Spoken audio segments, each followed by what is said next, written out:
The village of La Bastille-Clarence is located just 30 kilometers from Bayonne in France. The village has fewer than 1,000 inhabitants and is considered one of the beautiful villages of France. Here lived the Ruxel farming family, Eva, Pascal, and their children, the older son Jan and the younger son Kevin, who lived as farm children with all the difficulties until February 20th, 2016. On this day, everything changed when the younger son of the family informed the emergency service that something terrible had happened. A double murder had taken place in the farmhouse. The family head and his wife had been shot. The main suspects began to accuse each other, so the police had to uncover an entire web of lies during their investigation in La Bastille-Clarence. Around noon, police and paramedics arrived at the scene. One of the brothers tried to administer first aid to his father and mother, but could not revive them. A rescue helicopter took the victims away, but they could no longer be helped. The first thing the investigators noticed when inspecting the house was a festively set table. As it turned out, on that fateful day, February 20th, 2016, the whole family gathered to celebrate John's birthday. But what happened then? The police took the brothers and the other people present to the station and began interrogations to clarify all the details of the incident. The deceased, 55-year-old Eva Roussel, was a housewife and a loving wife who kept the small family farm business afloat. She took care of financial matters and administrative tasks. Eva worked late into the night and was very dedicated to the business. The 54-year-old Pascal was the family head who handled the lion's share of the tasks. He also worked as an insurance inspector, providing the family's only income not related to the family business. He met his future wife while studying. He came from Poland to study economics, and Eva studied international law. From the first day, they were inseparable and married after graduation. They settled in the beautiful village of La Bastille-Clarence and had 2 sons. The 27-year-old Jan was the eldest son. The police found him in the courtyard of the house in a state of shock. He was as if petrified, though physically fine. They took him to the nearest medical facility to ensure he wasn't injured. The younger son was named Kevin. At the time of the tragedy, he was married. Kevin and his wife lived only 10 minutes away from his parents' house. The couple had a small daughter. Kevin is 3 years younger than Jan. Kevin's 24-year-old wife, Sophia, was also present at the house with their 2-year-old daughter, Alice, at the time of the incident. Both were taken to the station to give statements. Alice was very frightened by the gunshots and cried. The girl was later picked up by her great-grandmother. Kevin told the police that his father and mother had a conflict due to Eva's infidelity. He admitted that he was only part of the meal at his parents' house, but could observe the tensions between them, which quickly escalated when the family head learned of his wife's infidelity. He left the living room, grabbed his revolver from the office, and shot his wife in front of everyone present. Everyone was shocked. At this point, all the attendees were at the dining table. Kevin admitted that it completely threw him off balance. In shock, he attacked his father and began wrestling with him to take the gun away. He was worried that his father might do something stupid and shoot someone else. In the midst of this struggle, several shots were fired. He said he did not intend to kill his father, but it happened by accident as he tried to take the revolver away. Panicking, Kevin fled the scene with his wife and daughter and returned home, deciding to inform the police. The story did not sound plausible. The police knew that Pascal and Eva Ruxel had an exemplary and flawless marriage for 3 decades, where respect and loyalty were significant. Everyone at the station knew the family, and no one could believe that Eva had led a double life and had a lover. Family friends said they had never seen the couple argue for any reason, and a divorce was out of the question as they loved each other. Moreover, no one believed that Pascal could shoot his wife. What happened next was a complete surprise, especially given Kevin's testimony. The police soon discovered that the son of the deceased was not telling the truth. The forensic doctors examined the bodies of the victims. Eva died very quickly. The bullet entered her chest near her heart and severed a main artery. She quickly bled to death internally. The degree of her injuries matched Kevin's version of events. However, Doubts arose when examining the family head's body about whether the man was accidentally killed during the struggle. Pascal was hit by 3 bullets. The first entered the base of his neck, the second his back, and the third, fatal one, was shot directly into his forehead. This indicated that he was intentionally shot. After this information came to light, the police were forced to take the 2 brothers into custody and further question Kevin's wife, Sophia. The 3 were witnesses to the double murder, and it is likely that at least one of them organized and executed the killing. At this point, Kevin changed his statement and began to blame Jan for the crime. He said that he initially could not tell the truth to the police because he was in shock and feared his brother's retaliation.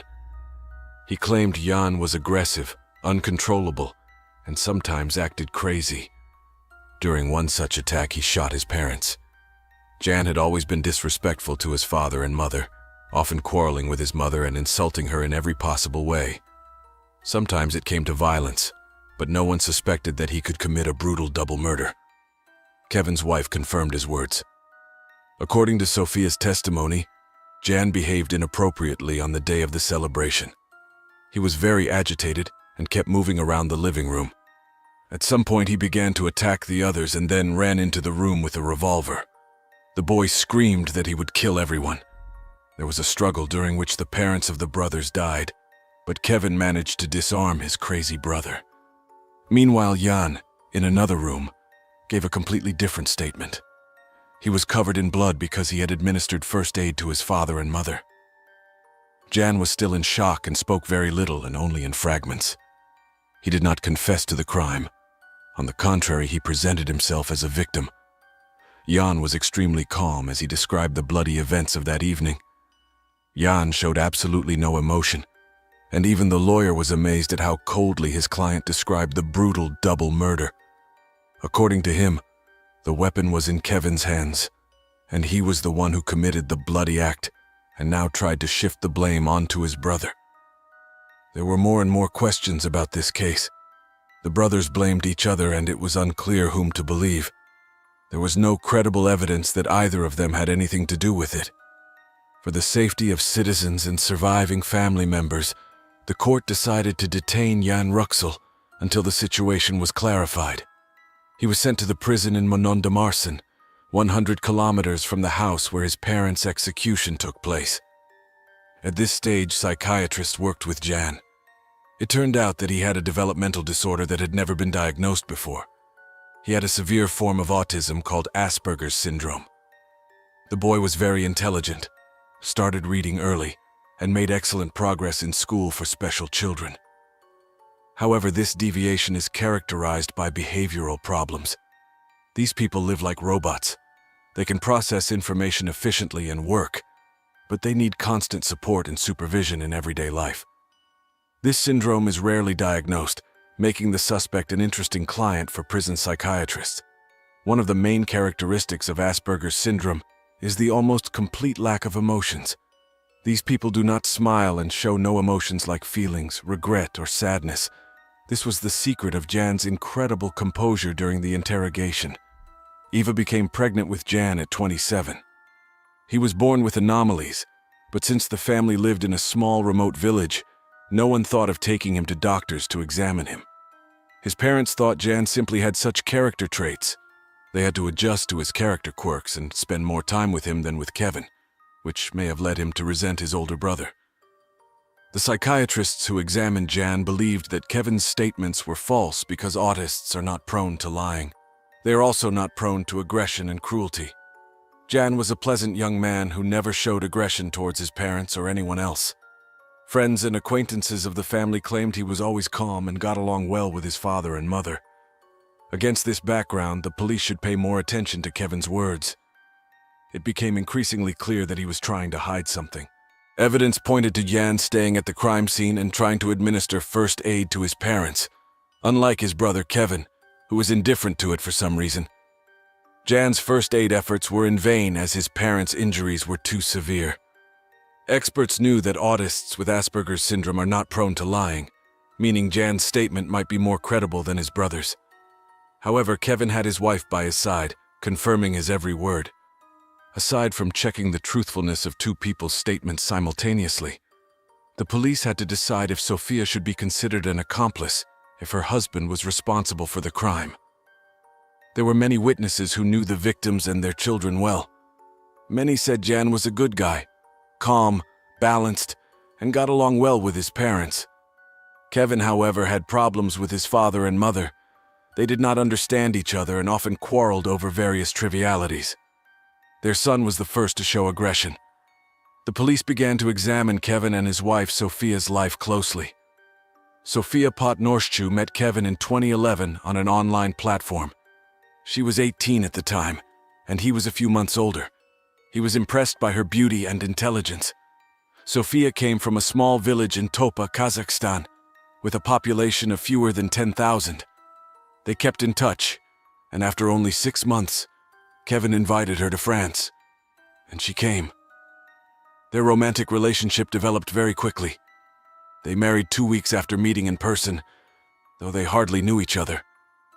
They practically had no means to support themselves. Kevin was just getting started and trying to find a job. Sophia also had no stable job, so Kevin's parents supported them. Even the wedding of the newlyweds was financed by his parents. Eva exerted some pressure on Kevin, especially since her son was quite lazy. This did not change after the wedding. The family's situation became increasingly tense as the young couple depended on Kevin's parents. Shortly before the tragedy, the parents decided to push their son out of the nest to live independently, as he had already married and started a family. He was healthy, unlike Jan, and could work, just like Sophia, but neither showed any desire to work or try to find a job. This is why the family head refused to support Kevin and Sophia with his money shortly before the tragedy. They tried to make them move out, find a job, and become independent. As the investigation revealed, Pascal's parents decided to support Eva, their 2 sons, their daughter-in-law, and their little granddaughter financially. Pascal himself arranged a rental apartment in Asparan for them, paid the rent, and covered food and other expenses.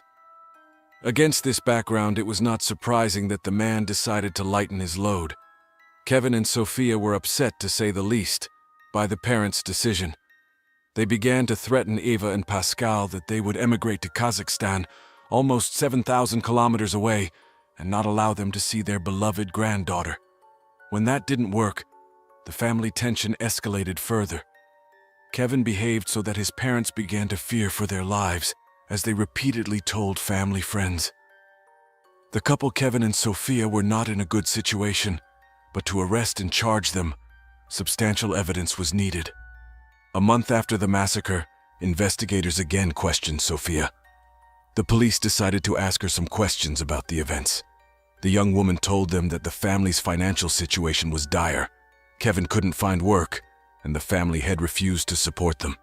He was repeatedly threatened with disinheritance, and all the property would go to Jan. This led to constant disputes. She admitted that they had a warm relationship with the deceased Eva, who continued to support them despite everything. But the family head was not so friendly towards them. Sophia's words confused the investigation even more. The police couldn't find solid ground in these conflicting statements, so the search for evidence continued. A search of Kevin and his wife's apartment found a crumpled piece of paper in one of Kevin's clothes pockets. It detailed the crime step by step. It became clear that the younger brother planned to kill his parents and older brother. Finally, investigators found crucial evidence. Kevin was arrested and taken into custody based on this evidence.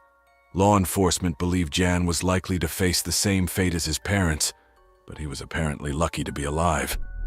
Kevin intended to kill anyone with access to the family's fortune, the only rival heir. This would allow him to take over his parents' entire fortune. Sophia unknowingly contributed to solving the case, as the inheritance story was unknown when she was questioned, revealing the motive of the crime: money. The Ruxel family fortune was estimated at around 2 million euros. However, the treacherous plan described on a piece of paper was incomplete, as the perpetrator planned to cover up the crime by setting the house on fire. Luckily, he did not manage to carry out his plan to the end, as it was thwarted. During the investigation, the police learned that the criminal's wife might have been involved in the sinister plan. On April 1st, 2016, Sophia Ruxel was arrested and charged with aiding and abetting the double murder. The young mother was outraged, denied any involvement in the crime, and lamented what had happened. Kevin and Jan's 84-year-old grandmother, Pascal's mother, was astonished at how far the generational conflict had escalated.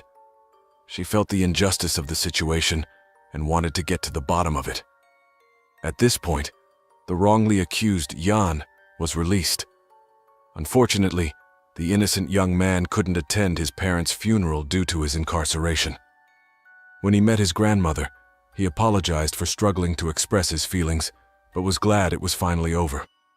Jan also hoped his brother would receive a fair punishment. He was allowed to live with his grandmother. After several meetings with law enforcement and psychiatrists, they were able to reconstruct the chain of events on that tragic day, February 20th. Jan's statements were crucial. On the eve of the tragedy, Kevin arranged a meeting with his father and mother for February 20th, 2016, Jan's birthday. Kevin, the second brother, suggested the family gather to reconcile and discuss what had happened between them. The parents agreed to the meeting, hoping to improve their relationship. Jan was in a good mood from the start. His parents gave him gifts, and he looked forward to his brother and his wife arriving. They all gathered around the festive table. Kevin and his wife came with their daughter. Kevin had a new large bag with an ominous content. He entered the house with it, but no one paid much attention. A chicken was roasting in the oven. Hummus sandwiches and vegetable salad were on the table. The family head, Pascal, returned late from a business trip. He entered through the kitchen door and met Kevin. They talked for a while, and when Pascal turned away, his son pulled a revolver from his bag and treacherously shot him twice in the back. The family head was tougher than the villain thought. He turned around and tried to wrest the gun from his son, but he was so badly wounded that he quickly lost blood and strength. He tried to reach the office where the gun safe was kept, but didn't make it and fell on his back. In this position, Kevin shot him in the head to kill him. Meanwhile, Sophia, her daughter Jan, and Eva were in the living room. Everything happened so quickly that they didn't immediately react to the noise of the fight and the shots. As soon as they realized something was wrong, Jan and Eva ran to the kitchen, where they saw a terrible scene. Pascal lying on the floor already dead, and Kevin coming towards them with a gun, threatening to kill them both. Jan saw a flash, and at that moment, his mother was shot in the chest and fell. He thought he was doomed and would meet the same fate, so he got into a fight with his younger brother. He lunged at Kevin, and they struggled. Another shot rang out, but it missed, luckily for Jan. Kevin had made a mistake. The revolver was only loaded with 5 bullets and was now empty. This discouraged the criminal, who didn't know what to do next. Besides, Jan had managed to gain the upper hand in the fight. Kevin had no choice but to flee the scene. She denied being involved in the crime and didn't even know Kevin had planned it. Otherwise, she would have dissuaded him. She didn't know how bad their finances were because her husband managed them. She thought her pocket money would suffice. Sophia even mentioned an incident where she and her husband bought weapons together. She believed they were buying a revolver as a gift for Kevin's father, so she didn't raise the alarm. With Kevin's new testimony that he acted alone, his ex-wife Sophia Potnichuk was acquitted, as there was no further evidence against her, and she was released. Pascal's 84-year-old mother was outraged because Jan told the media that Sophia had helped Kevin that day and was clearly involved in the case. According to Josette, Eva and Pascal complained to her about Sophia's mean jokes about when they would die so that Kevin's young family could inherit. They were sure that Sophia had instigated Kevin to commit murder for the inheritance, manipulating her husband and getting away with it.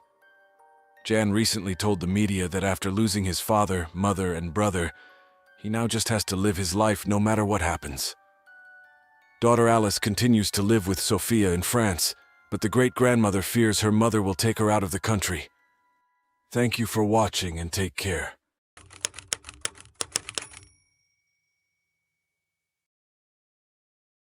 First, you are highly praised. You act as if you are important, that you are the best, that you are worth a lot, but others don't appreciate you, so you elevate yourself step by step and put down those who are your family. All this pulls you away from your beloved friends and, of course, from your family. They should think and speak carefully. These words come from Patricia Aguilar, a young Spaniard who has experienced what it's like to be trapped in a cult that forced her to leave her homeland. With this appeal, she wanted to protect others who, like her, may have fallen under the influence of the cult. Patricia Aguilar was born in December 1999 in the Spanish city of Elche, which is located in the province of Alicante. She was the first child of Alberto Aguilar and Ana Rosa Poveda. Patricia's father worked as a haulage contractor and had to get up almost every day at 4 in the morning to drive to bakeries in an area called Gura. While Alberto worked, his wife Ana Rosa stayed at home and took care of the children, paying special attention to Patricia as she had inherited her father's heart defect. For this reason, the girl could practically not do any active sports, and even the slightest physical effort was difficult for her. Nevertheless, Patricia had a normal and happy childhood but had to experience a series of tragic events that awakened her interest in esotericism and alternative beliefs. The first serious loss for her and her family was the death of her grandfather. And only a few years later, one of Patricia's grandmothers died of cancer. After these tragic events, she thought for the first time about the existence of a life after death. Although her parents explained to her again and again how things really work, she simply couldn't believe that everything ends. These thoughts haunted her for many years. When Patricia was 16 years old, she was hit hard again when her favorite uncle Jose, who was like a second father to her, died of hepatitis. And while Patricia herself suffered from the loss of her uncle, her grandmother Carmen was devastated by the loss of her son. Perhaps it was the search for support and comfort that led the young girl and her grandmother to spend much more time together. Patricia hesitated to stay at home, as she felt that the atmosphere in the family was very tense. Furthermore, her mother was severely depressed after the death of her brother, and her father, like other men in similar situations, focused on the role of the provider and entirely on work. This was a devastating environment for the young girl. She felt lonely and vulnerable and finally fell into the clutches of a predator who suppressed her step by step. More and more often, Patricia was alone at home and was only searching the internet for information about esotericism. Within a few days, she became a member of social networks where topics that interested her were discussed. There she met a 35-year-old man from Peru named Felix Stephen Marie Gomez, who immediately offered to be her spiritual advisor. Although Stephen had only completed a degree in electrical engineering in the past, this was not the profession by which he earned his living. According to some reports, he had also completed a psychology degree and undoubtedly knew exactly how to deal with vulnerable people. He had several social media profiles on which he regularly announced the approaching end of the world. Stephen spoke of himself as a chosen man, a savior and messenger of God in the face of the impending apocalypse. In reality, he was just an ordinary cult leader who recruited and humiliated women. He promised them a better life and told them that each of them would have their own task, and they believed him. To get back to Patricia's case, at their first meeting, Stephen seemed like a man who could listen to her. They talked for quite a while about one of the messengers, and eventually he realized that Patricia was the perfect victim. First of all, she was an insecure teenager with a whole range of problems, and all this combined with her natural shyness. Put simply, Stephen took advantage of the fact that Patricia was psychologically unstable due to the death of her uncle and used his persuasive skills to draw her into his cult. Initially, the man asked her to take on various tasks, such as reading pages in religious books or writing letters on his behalf to announce to the world as quickly as possible that he was a messenger of God. Thus, the young girl began to spend most of her time running errands for her mentor, neglecting her university studies. Patricia's parents explained her poor academic performance with a simple teenage crisis. And while her relatives knew nothing about it, Stephen successfully continued his manipulations. Nobody noticed anything until it was too late. Finally, Stephen recognized that Patricia was left without any support, as she broke off all relationships with her friends and, what was worst, no longer had any trust in her family members. At this point, when Patricia fully felt her loneliness and emptiness, the man began to tell her that our world was on the brink and that more wars awaited humanity. At the same time, he claimed that in the coming apocalypse he would be nothing more than a judge, while according to him she should be one of his queens, chosen to populate the new world with perfect people. Furthermore, Stephen insisted that she save her money. This was necessary so that they could travel to Peru after she came of age. It must be said that Patricia complied with all the man's demands because at that point she already saw him as her savior. When Patricia turned 18, Stephen said it was time for her to join them. She had planned her escape from Elche long before to live with the man who called himself the Messiah. Early in the morning of January 7, 2017, Patricia got out of bed, tidied her room, and left it with all the things she had packed. Apparently, she had not informed her parents where she was going that day, so her mother, seeing she wasn't home, immediately sent her a text message. Patricia assured her that she wanted to spend time with her friends. After leaving the house, she drove directly to Murcia, a city in southeastern Spain, to visit one of her grandmother's houses. There she packed a few more things and then drove to the airport in Alicante. After a short stopover in Madrid, she flew on to Lima. At this point, Alberto, Patricia's father, realized that 6,000 euros were missing. This was his entire savings, which he had accumulated through hard work in recent years. It's hard to say why, but he immediately contacted his daughter to ask if she knew anything about the money, and she replied that she had nothing to do with it. Then Alberto asked his daughter about the whereabouts of the money, to which Patricia replied evasively and soon after turned off her phone. Later, her parents received a text message saying that she was fine and would be home soon. After several hours, however, Patricia still hadn't appeared, whereupon her parents decided to contact her friends. It turned out, however, that none of them had been in contact with her for a long time, whereupon Rosa, Patricia's mother, linked the disappearance of the money with her daughter's absence. The woman thought that someone might have forced her to steal the money or that she had been kidnapped.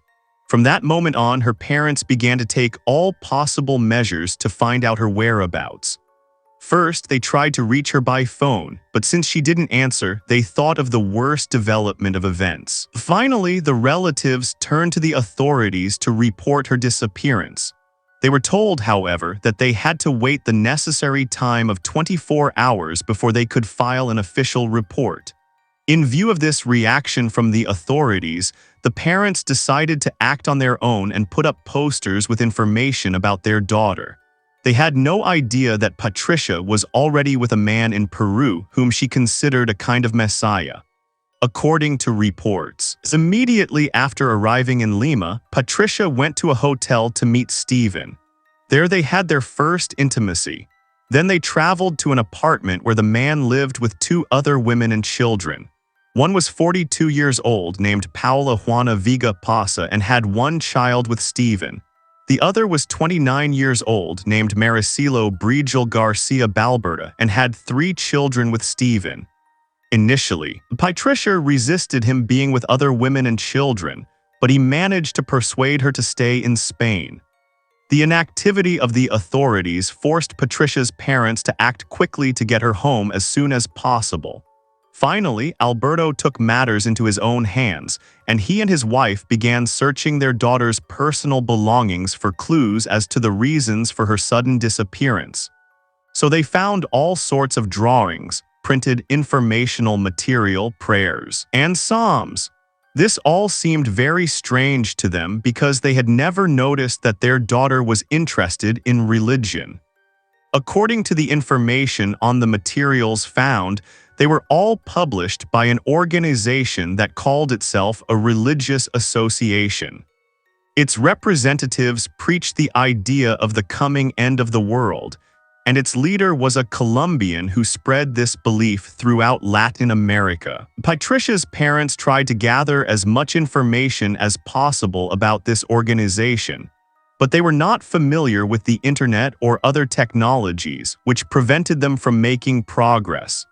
Finally, the help of Patricia's cousin, Nomi, became crucial in this phase of the search.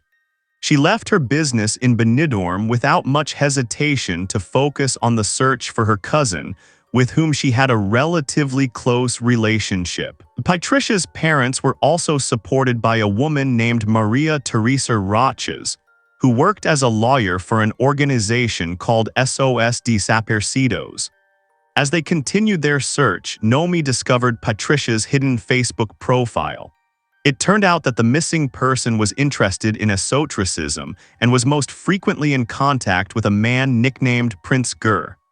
In his followers were at least 3,000 women and girls, most of whom seemed to be minors. In an effort to get to the bottom of the matter, Patricia's cousin created a fake profile on social media and added the man as a friend. However, when she tried to talk to him, he immediately blocked her, which did not prevent her from finding out that this man had been controlling Patricia for several years.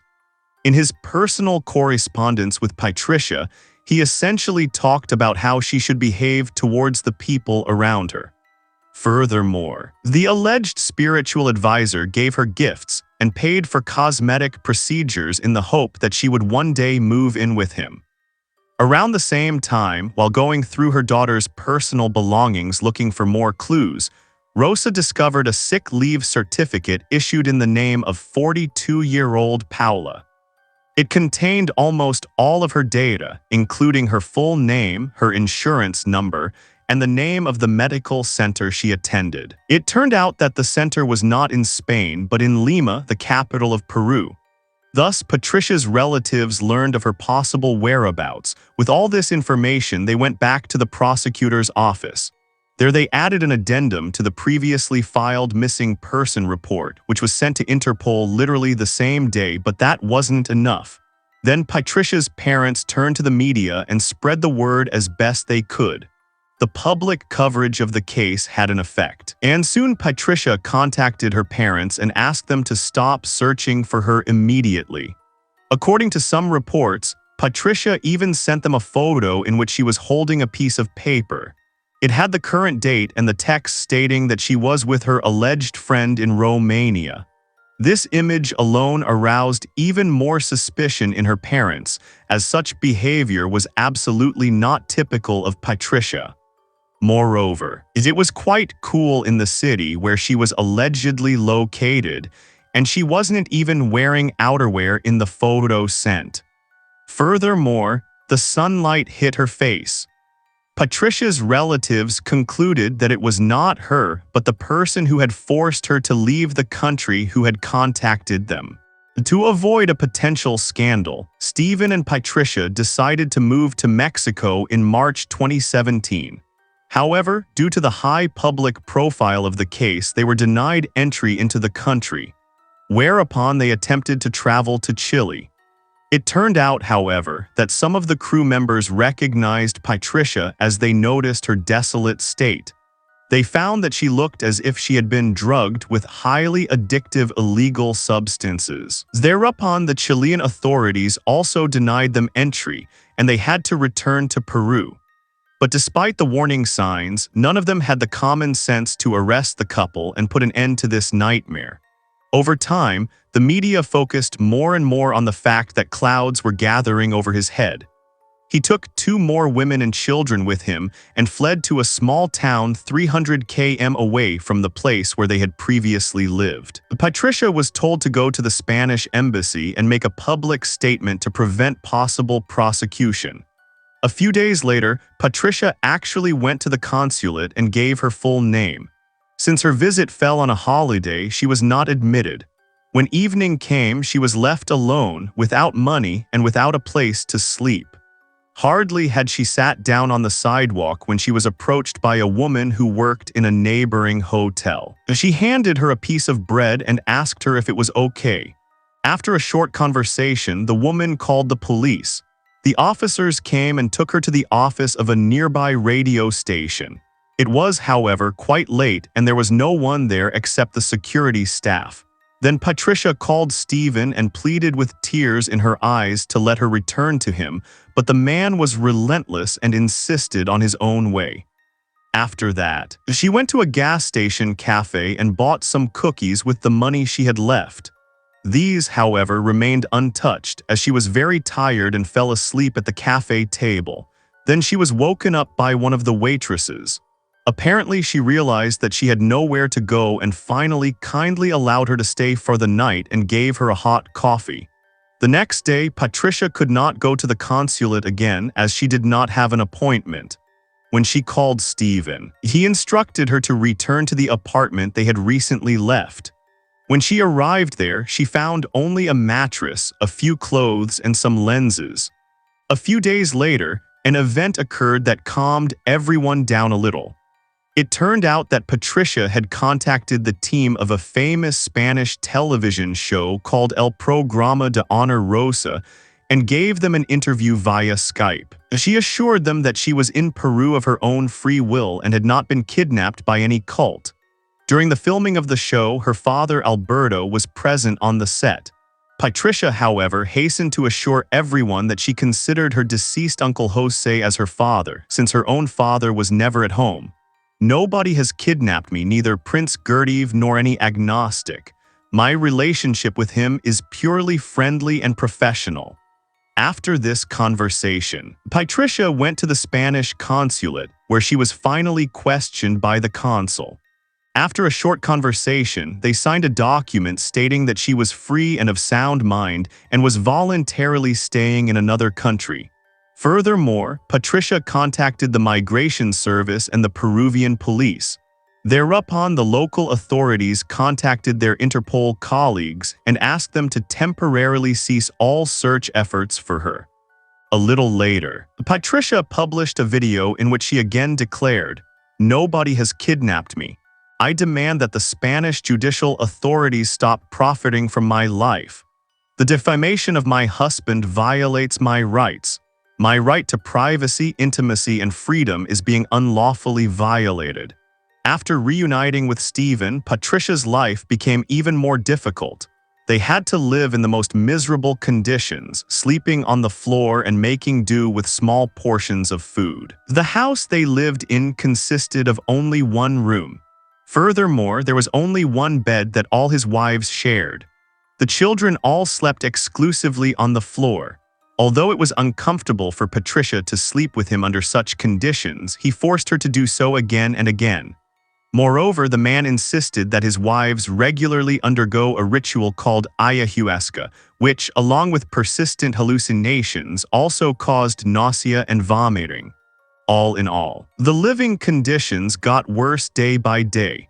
To avoid being recognized, Patricia stayed away from home for a long time, mainly to cook and take care of the children. Occasionally, she had to transcribe books which Stephen said would go into a library at the end of the world. The other two women left the house all day to earn some money in a neighboring restaurant. Stephen himself spent most of the day just sleeping. A few more months passed, and eventually Patricia realized she was pregnant. After much persuasion, Stephen nevertheless allowed her to have an ultrasound, which showed that she would have a daughter. This result was a real shock to the man, as he himself believed that his next child would be a boy. In January 2018, when Patricia was about 4 months away from giving birth, her economic situation deteriorated drastically. Stephen and his wives were already working on a cocoa plantation, and their income was simply no longer sufficient. Therefore, Stephen decided to move Patricia and the children to a small hut in the middle of the jungle, which had neither water nor electricity. Although Patricia repeatedly asserted that she wanted nothing to do with her parents, she was still harassed by them while she was alive, with the sole aim of bringing her home. The administrative tasks of the family and the business were placed on the shoulders of Rosa, Patricia's mother. Alberto left his delivery van to one of his relatives and set out on the long journey to be close to his daughter again. First, the man traveled to Murcia, but he failed to find a trace there. Then he contacted the parents of another girl, whom Stephen is said to have also tried to recruit for his cult, but this action also remained fruitless. Then Alberto traveled to Peru to track down his missing daughter. From there, he started a campaign to sell Patricia's remembrance bracelets and was thus able to raise about €1,500. But this money was not enough for the adventures that awaited him in a foreign country. Within just 1 week, Alberto appeared on several local television shows. He also sought help from the authorities and took it upon himself to follow up on several complaints that had been received by the ANR. In all cases, it was about lewd behavior towards underage girls. He also managed to contact a woman who had a child with Stephen. Fortunately for her, she managed to escape his clutches and even sued him for child support payments. Furthermore, Alberto hired a lawyer to represent the woman, but the investigation into this case was never initiated. The result was that Patricia's father spent almost his entire savings and had to return to Spain empty-handed. While Alberto was doing everything to find his daughter, she was left in the middle of the jungle. On May 28, 2018, in this distressing situation, her daughter asked her 2 older children when labor began. Patricia thought of running away. She was, however, convinced that simply no one would help her. But this long-lasting nightmare soon came to an end. She owed this to the courage, bravery, and love of her father, who not only did not give up, but also returned to Peru at the beginning of June of the same year. Before leaving Spain, Alberto told his wife that this time he would not return without his daughter, no matter what, and he kept his word. The man contacted the relatives of Paula and Maricelo, and with combined efforts, they managed to exert the necessary pressure on the local law enforcement agencies so that they finally started the investigation. Soon after, they were able to free Patricia and the 2 other women who had been under Stephen's influence for so long. It turned out that the Special Prosecutor's Office against the illegal exploitation of human beings saw Patricia's case as essentially decisive for them and prompted them to launch an operation to apprehend the man. However, if it hadn't been for Alberto, the search could have dragged on much longer. Patricia's father literally papered every major street in Lima with pictures of his daughter and the 2 other women. Some time later, during the ongoing investigation, the authorities gained access to Stephen's recorded conversations. It turned out that Patricia had been taken to a small hut in the middle of the Peruvian jungle. On the night of June 23, 2018, an operation called Operation Prince was launched. 2 agents traveled to the location where Stephen seemed to be in a small village. First, they began questioning the locals. When they were shown pictures of Paula, they recognized her immediately. According to the interviewees, the woman occasionally worked in a local restaurant. After receiving this information, the agents began searching for Paula, hoping that she could lead them to him. Since the Peruvian authorities did not have sufficient funds, Alberto had to cover a large part of the costs. However, Stephen's exact whereabouts were eventually determined. The agents continued to monitor him as they did not believe that he could have traveled to where Patricia was at any point. But since this was not the case, they decided to act differently and arrested Stephen. When they entered the house, the man was sleeping peacefully. Besides him, Maricelo and Paula, who was 8 months pregnant, were in the house. When he realized he had been caught, he immediately demanded a lawyer. On the same day, the agents headed into the jungle to fulfill the promise made to Alberto and find his daughter. Patricia was found along with 4 children and an infant named Naomi in a hut in the Junin region on the eastern slope of the Peruvian Andes, about 450 km from Lima. According to the police report, she was sleeping on the floor with her daughter and 4 other children. Apparently, they all lived under terrible conditions, had nothing to eat for a long time, and were surrounded by garbage. Therefore, they were immediately taken to a medical center. Alberto had to hold back while waiting for news. Fortunately, the long-awaited call finally came. Although he could only see his daughter for a few seconds, he was happy. The man called his wife and told her that he had found Patricia and that they had become grandparents of a beautiful girl. So, everything was leading up to Stephen appearing before a court in Lima shortly to answer for the kidnapping of 3 women for the purpose of their further exploitation. Patricia's parents were happy that their daughter had been found, but they also feared that she might speak in Stephen's defense, as he had complete control over her thoughts. The main problem was that she was already of age, which meant it was impossible to force her to undergo a special treatment to break her relationship with the man, whom she was generally considered a victim of. The lawyer from the organization SOS Desaparecidos, Maria Teresa Roches, who was present throughout the proceedings, suggested asking the court to declare Patricia legally incapacitated. This could at least be necessary to temporarily deprive Patricia of custody of her daughter. As for Stephen, when examined by experts to create his psychological profile, he stated that he had been incarcerated because he was a fool and possessed too much vanity. According to him, no one had kidnapped Patricia and she was with him of her own free will. Against this background, the judge decided on July 13 of the same year, after hearing the arguments of the prosecution, to definitively open criminal proceedings against the man and gave the parties 4 months to collect evidence and conclude the investigation. One of her family's lawyers later revealed that he made very contradictory statements during the preliminary hearing. For example, the man said that Patricia had only traveled to Peru to be with him and take care of his children.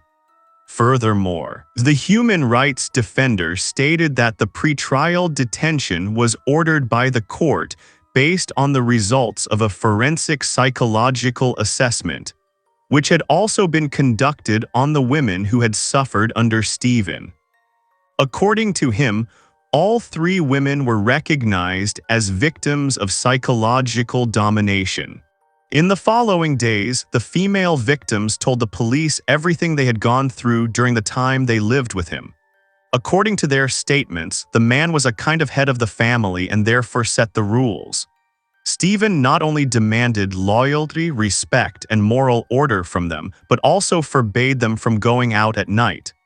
In return for obedience, he promised them enlightenment, which could only be achieved through intimacy. Patricia also told that the place where she spent the last months of her life had no electricity, no water, and no sewage system. She got clean water from a stream. Stephen's older children stated in a conversation with the police that their father regularly beat them. According to them, they didn't like him because he never worked and only gave orders. The investigations also revealed that 42-year-old Paula met Stephen in the year 2000 at a Hare Krishna temple in the center of Lima. She was 24 years old at the time and he was only 16. He met her while having a relationship with her sister, a psychologist, who was also a victim of his manipulations. At the end of July of the same year, Alberto's efforts were rewarded, and he was finally reunited with his daughter. Although the health of Patricia and her child had improved, they still had to wait for all administrative procedures to be completed before they could travel back to Spain.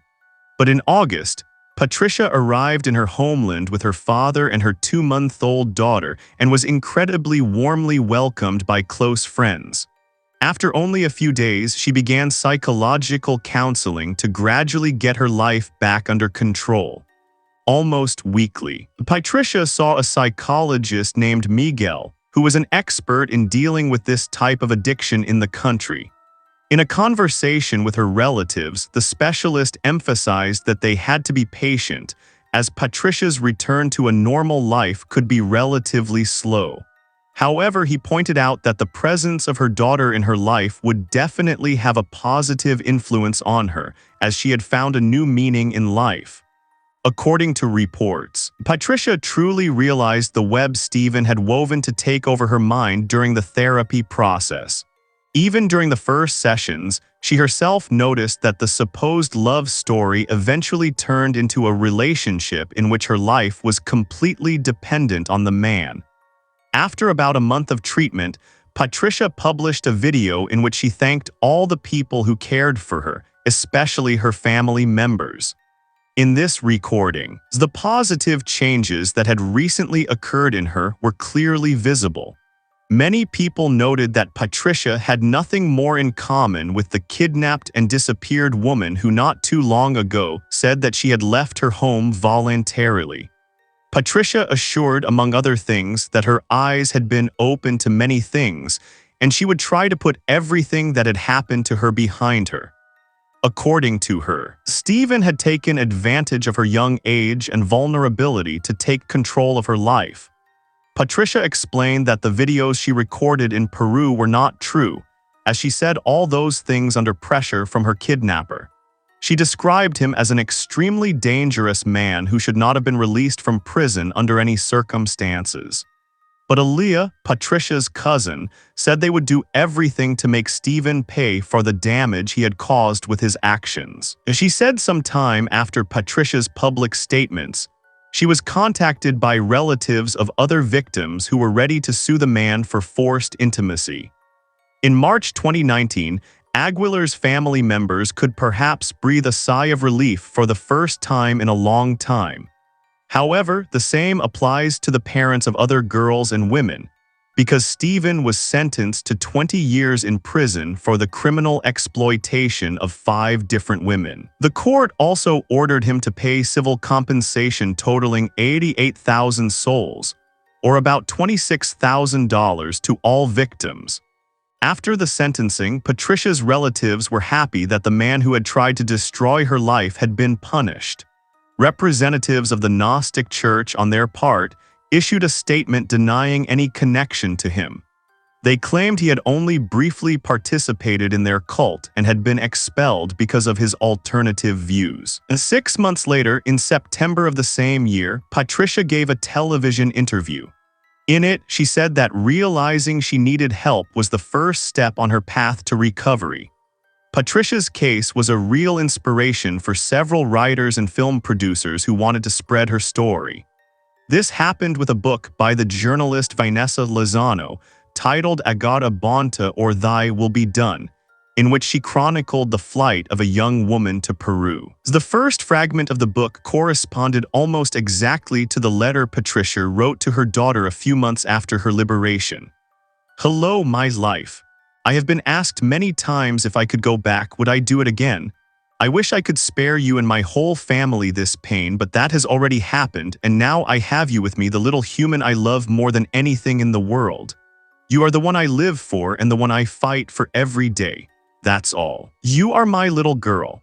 In June 2023, a documentary film titled 448 Days in the Cult's Captivity, directed by Olia Figueiredo and Jose Tua, was released on the Disney Plus platform. In it, Patricia, her relatives, and an employee, another victim of Stephen Marie, recount everything they had to go through during this time. I would like to mention a bizarre and astonishing fact revealed in this documentary. When Maricelo was first arrested, he was guarded for 15 minutes by an officer who had nothing to do with the case. And when the agents who had directly arrested the man returned, this officer tried to convince them to release Stephen because he truly believed that the man was none other than the Lord God. After the premiere of this film, Patricia gave another interview on the Spanish television program El Programa de Honor Rosa, which her father had so often turned to for help. There she explained that the main idea of this project is to tell what happened to her, and to help others overcome situations they were unprepared for due to various circumstances. She pointed out that puberty is the phase in which young people are most vulnerable. Furthermore, she explained that this grooming she herself was subjected to happens quite slowly, and the main strategy is persuasion and distancing from friends and family. Moreover, Patricia said that it was important for her to spend some time with Spanish nuns. In this way, she was able to return to reality. When she was back home, she felt fear, shame, and guilt in the face of what her family had gone through because of her actions. But after her return, she realized that they were the only people who truly supported her. Patricia completed her training as a social worker and began working in a foundation for people with disabilities. Together with her cousin, she also founded a project to support victims of any form of abuse. Currently, she devotes herself almost exclusively to caring for her daughter. Luckily for Patricia, her case had a happy ending thanks to the sincere love and dedication of her family, who made unimaginable efforts to bring her home. Thanks for watching and take care.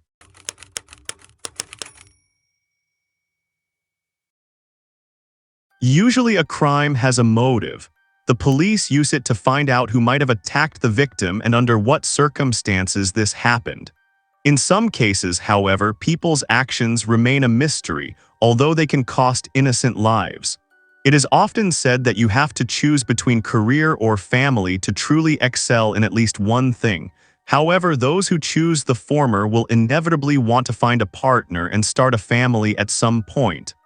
Unfortunately, searching on dating sites can have unpleasant consequences, as you never know who is hiding behind the online account. Tiffany Maher was born on April 29, 1973 in Tulsa, Oklahoma.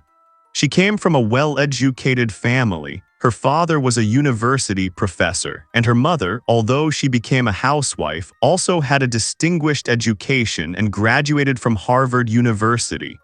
Of course, the family placed great hopes in their child and expected Tiffany to get a university degree. They did everything to make these dreams come true. She had a high IQ and all the prerequisites for her success were given from the start. There was a calm, loving atmosphere in the family. A lot of attention was paid to education, and this bore fruit almost immediately. From the start, Tiffany was accompanied by luck. She successfully finished school, began her studies, and was able to fulfill her parents' hopes.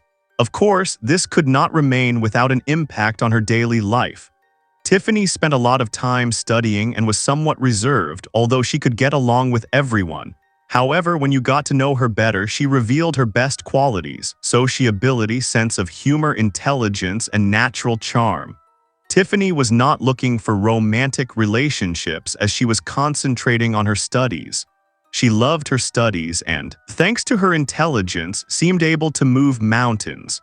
Therefore, she decided to postpone the search for a soulmate until better times. Tiffany was a 40-year-old woman of outstanding intelligence and education, but remained single and lived in her apartment in the small town of Tahlequah, Oklahoma, USA. She found it difficult to find a soulmate, although she was very eager to find her happiness. Tiffany had always loved pets. Her friends gave her 2 cats and joked that the pets would be her reliable companions since her friend's wedding had been delayed. The pets provided her with good company. The woman loved her cats very much, treated them like her children, and gave them all her love. Obviously, they alleviated her loneliness. The love was mutual. Nevertheless, she dreamed of more. During this time, Tiffany worked as an assistant professor in the Department of Chemistry at Northeastern State University. Colleagues and students knew her as an open and friendly person who easily got into conversation with everyone. Her lectures were characterized by their informative nature and her ability to interest the audience. She lightened the subject with jokes, and her lectures were never boring. Everyone in her immediate vicinity admired the cheerful Tiffany. Besides work, Tiffany crocheted, did karaoke, and liked to spend time with friends. For a long time, she did not mind the loneliness. She worked hard, reached a high position at the university, and was sure that this made her happy and allowed her to develop in the direction she had chosen. As she got older, however, her priorities changed. She became more sentimental and dreamed of meeting a man who could support her in difficult moments. Hoping to find love, Tiffany created a profile on a dating website, hoping to find the person she had secretly always dreamed of. On May 31, 2013, her best friend Sarah suddenly received a text message from a university employee where Tiffany worked. The woman was supposed to give a lecture, but Tiffany did not show up, which was completely uncharacteristic for such a responsible person. Before this incident, she had not been late even once, let alone missed a lecture. Despite all the circumstances of life, Tiffany always appeared on time and prepared thoroughly. Such behavior not only seemed strange, but even a little frightening. When the head of the educational institution spoke with the other teaching assistants, it turned out that Tiffany had not appeared in the department for several days. All this seemed very suspicious and caused great concern. Sarah was very worried about her friend, as it was her day off. The woman decided to see what had happened. She had not been able to reach Tiffany for several days. She ignored her calls, and her text messages in Messenger remained unread. Sarah suspected that something bad had happened, but she tried to suppress the disturbing thoughts. When Sarah arrived at her friend's house, she immediately noticed that one of the windows on the second floor had a black mark that looked like soot. Tiffany's car was not in the driveway, although it was always parked there when she was home. Sarah noticed that the cat window that Tiffany always left open so that her cats could go outside freely and return to the house was closed. When Sarah went to this window and looked in, she saw one of Tiffany's favorite cats lying on the floor without a sign of life. It seemed as if the cat had died. The circumstances became more and more frightening. Sarah decided to call the emergency services. She did not go into the house, but immediately called the emergency center and described all the oddities she had noticed. When the police arrived at the call, they were able to get into the house easily as the door was not locked. Inside, an eerie sight awaited them. Several fires were discovered that either had gone out by themselves or had not ignited. In some rooms, however, the fire was very strong, e.g., in the bedroom where the body of the homeowner was found. The woman lay on her bed, showing no signs of life. Her body was disfigured, her hands and feet were tied together, and her feet were most burned as they were closer to the source of the fire. At first glance, it looked as if she had been suffocated, as her head was covered with a pillowcase and her body with a blanket. Surprisingly, no injuries were found on Tiffany's body except for her burned feet. It was assumed that the woman had fought back, but there were no defensive injuries on her arms or her body. After the examination of the crime scene, the police concluded that the fire had broken out in the living room and bedroom. On the ground floor, a burned blanket was thrown under the sofa, but the fire did not ignite because there was a lack of oxygen. Similarly, in the bedroom, where the perpetrator set the underside of the bed on fire. When officers arrived at the scene, they found that numerous items were missing from the victim's apartment, including a laptop, a cell phone, a television, a karaoke console, and a car. The investigators assumed that it was a robbery, but other circumstances pointed to a possible sexual assault. The position of the body on the bed and suspicious traces on the underwear could indicate this. All this could only be clarified after the forensic examination. Initially, it was assumed that the university employee had become the victim of a robbery. A citywide wanted notice was issued that the victim's car, a red 2011 Ford Fiesta, was being sought. The forensic investigators immediately began securing evidence at the scene. The investigators spoke with Tiffany's neighbors and her close family. Since there were no signs of forced entry, it was assumed that she knew the murderer and had voluntarily let him into the apartment. The investigators first spoke with Tiffany's mother, Maria. According to the woman, she last saw her daughter on May 26, 5 days before she was found. On that day, the mother picked up her family and went with them to a basketball game. In the afternoon, they had a lot of fun. Tiffany went on a date in the evening but did not reveal any details. There seemed to be no background for the following events. Tiffany was not worried, she had no problems. She had received no threats. After the autopsy was completed, the medical examiner provided new data. The expert had difficulty determining the cause of death. There were no injuries. He concluded that the woman had been killed by a long interruption of oxygen supply without any strong physical impact, such as with a pillowcase that the investigators found with her. In such a case, it takes much longer, but there are no signs of strangulation. The medical examiner ruled out suffocation by fire because no smoke was found in the woman's lungs. It was clear that she had died before the fire, and the fire itself was probably seen by the perpetrator as a way to remove traces of the crime and valuable evidence. The specialist was able to determine the approximate date of death. Tiffany was murdered on May 26, 5 days before Sarah contacted the police. Against this background, the information from the victim's mother about the meeting Tiffany attended on the day of her death seemed important. Now it was necessary to find out who the deceased wanted to meet. To obtain further information, the investigators needed the woman's storage media and means of communication. Tiffany's mother suggested checking her private office at the university, where she spent most of her time. At first glance, there was nothing special to be found in the office. No laptop or phones. Nevertheless, we managed to take a look at her work computer. It turned out that it had been switched on the whole time. The investigators found out that the victim had a profile on a dating website.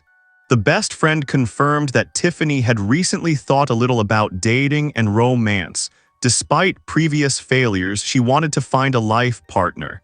Tiffany used a Canadian dating website that was well known. At this time, the law enforcement authorities contacted the website administration in the hope of obtaining valuable information about the deceased woman's search for a partner and correspondence. However, since it was a Canadian site, an application had to be made, and due to bureaucratic delays, they had to wait a long time for an answer to get access. Some time later, it was possible to find the victim's car. The police received a tip. Surprisingly, it turned out that the car was parked in the parking lot of an apartment building where the woman's parents lived. They had not mentioned anything about it, and the incident seemed very strange to them. The investigators contacted the parents again, but both had no idea that their daughter's vehicle had been standing literally in front of their noses the whole time. After the interrogation, it turned out that the mother and father were indeed not involved in the incident. They had an alibi. It became clear that the stolen car might have been deliberately left there by the perpetrator to cover up the tracks and incriminate the murdered woman's family. In any case, it was decided to seize the car and send it for examination. Forensic experts examined it. The experts tried to find clues about the possible perpetrator. They managed to find fingerprints on the steering wheel and other DNA traces that clearly did not belong to the victim. The investigators found a toll tag that left a sticky residue on the windshield. The tag was originally attached but was removed after the vehicle disappeared. The investigators found it in the glove compartment. This helped to clarify the time frame. The officers discovered that the tag was purchased on May 26, 2013 at 11 a.m. The investigators assumed that the sticker was removed that same evening, presumably by the perpetrator. This means that Tiffany was no longer alive at that time. Finally, the administration of the Canadian dating website responded. It became known that Tiffany had created her profile at the beginning of May of the same year and had been communicating with several men at the same time. However, the woman corresponded most frequently with one man. Unfortunately, he did not give his real first and last name on the website.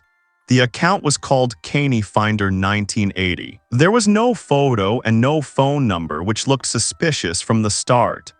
Unfortunately, this account was deactivated on the day the university lecturer's body was found. It is probable that this person had something to do with the murder, but he could not be located. The suspect had done his job carefully. The investigators managed to retrieve the correspondence between Tiffany, whose nickname was Learspabe, and the mysterious Caney Finder 1980. They had chatted and flirted with each other for a long time and often, but there was nothing suspicious. The investigators checked the victim's phone records. It turned out that she frequently contacted a man whose name was not listed in the contact list. The investigators called the number but could not get a call back.